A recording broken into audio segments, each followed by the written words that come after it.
বন্ধুরা, রাজরাজেশ্বরী রানী ভবানীর আজকের পর্বে প্রথমেই দেখা যায় ভবানী রাজসভায় সবাইকে বলছে যে আমি তো সারা জীবন বেঁচে থাকবো না, আমার অনুপস্থিতিতে এই রাজ্য চালাবে আমার জামাতা রাঘবেন্দ্র লাহিড়ী আর আমার কন্যা। এদিকে রাঘবেন্দ্রর মা সর্বমঙ্গলা ফুলনোরা দাসীকে বলছে আজই মনে হয় আমার ছেলেকে যোগ্য সম্মান দেওয়া হবে।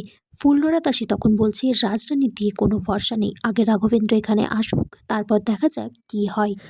ভবানী তারপর রাঘবেন্দ্র আর তারা সুন্দরীকে বলছে আজ থেকে তোমাদের জীবন বদলে যাবে, যেরকমটা আমার গিয়েছিল। রাজধর্মের দায়িত্ব পালন করা যেরকম গর্ভের কাজ, ঠিক সেরকমই এটা একটা যন্ত্রণা। দেবীপ্রসাদের বউ কুন্দু বলছে সর্বমঙ্গলাকে যে তোমার ছেলেকেও কিন্তু রাজরানী ছেড়ে কথা বলবে না, আমার স্বামীকে, আমার শ্বশুর শাশুড়িকে যেরকমভাবে ও অপদস্থ করেছে। ভবানী তারপর তারা সুন্দরী আর রাঘবেন্দ্রকে বলে একটু একটু করে এই রাজ সিংহাসনের দায়িত্ব পালন করতে। তখন তারা সুন্দরী বলে যে মা, তুমি যতদিন আছো আমরা পারবো না তোমার মতো করে এই রাজ সিংহাসনটাকে আগলে রাখতে। ভবানী তখন বলে যে আমরা সবটা তোমাদেরকে শিখিয়ে দেবো একটু একটু করে। এদিকে সর্বমঙ্গলাও বলছে মা অন্নপূর্ণা, তুমি মুখ পানে চেয়েছো, তুমি সবার মঙ্গল করো মা। ভবানী তারপর তারা সুন্দরী রাঘবেন্দ্রকে বলছে যে তোমাদের বিবাহ দিয়ে আমি কোনো ভুল কাজ করিনি, তোমরা দুজনেই অনেক সুখী হবে।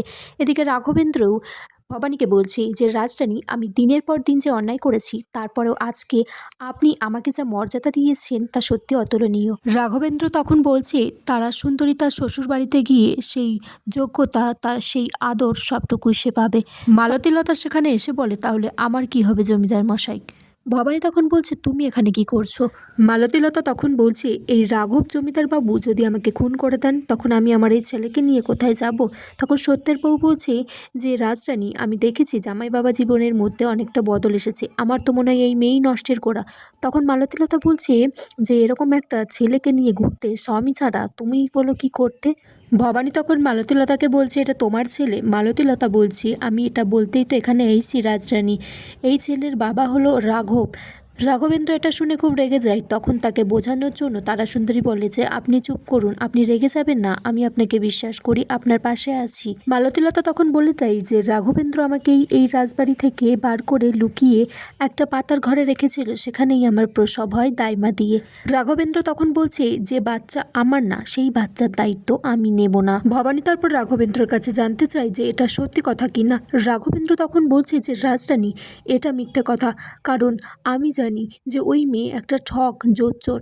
তারা সুন্দরী তারপর ভবানীকে বলে যে মা, এই বিষয়টা আমি দেখতে চাই। তখন সে মালতীলতাকে বলে যে এই ছেলেটাকে আমার কাছে দিয়ে দেন, রাজবাড়িতে তার কোনো অসুবিধা হবে না, তাকে আমি মানুষ করব। তখন মালতীলতা বলে এতে আমার কোনো যায় আসে না, এই ব্যাটার প্রতি আমার কোনো রকম কোনো দয়া নাই, আমি তো চাই শুধু এই রাজ সম্পত্তি ভোগ করতে।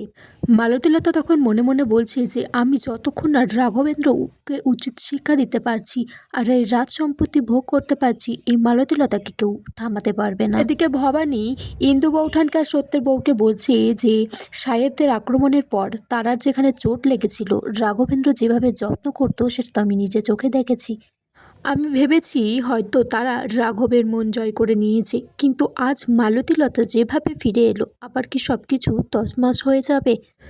সত্যর বউ তখন ভবানীকে বলে যে রাজরানী, রাঘবকে দায়িত্ব দেওয়ার আগে সবটা ভালোভাবে দেখে নিতে, একবার দায়িত্ব দিয়ে দিলে কিন্তু আর কিছু করার নেই। তখন ইন্দু বৌঠানও বলে যে হতেই পারে রাঘব সম্পত্তির জন্য এটা করেছে, না হওয়ার কিছু নেই। তখন সেখানে একটা গুপ্তচর আসে, তখন ইন্দু বৌঠান ভবানীকে বলছে গুপ্তচরকে কেন ডেকে পাঠিয়েছিস।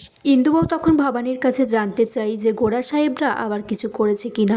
ভবানী তখন বলছে সবে মাত্র ক্লাইভ নদী শিকার করে গেছে, এখন আর কিছু নাটোরের উপর আক্রমণ করবে না বলেই মনে হয়। ভবানী তারপর গুপ্তচরের কাছে জানতে চাই যে মালতীলতার কুটিরের উপর নজর রাখতে দিয়েছিলাম, কোনো রকম কিছু সন্দেহজনক দেখেছে কিনা। তখন সেই গুপ্তচরটি জানায় যে সেখানে তো রাঘব বাবাজি আর যায়নি, কিন্তু একটা সাপুড়েকে যেতে দেখেছে। বন্ধুরা, আগামী পর্বে দেখা যায় একটা লোক এসে বলছে যে মালতীলতাই আমার সন্তানকে দীর্ঘদিন ধরে আটকে রেখেছে, কিছুতেই দিচ্ছে না, আর ও আমাকে এটাও বলেছে যে ও রাজবাড়ির সম্পত্তি হাতাতে চাই। রাঘবেন্দ্র তারপর মালতীলতার কাছে প্রশ্ন করে জানতে চাই যে সে কেন এটা করেছে। আর এখানেই আজকের পর্ব শেষ হয়ে যায় বন্ধুরা।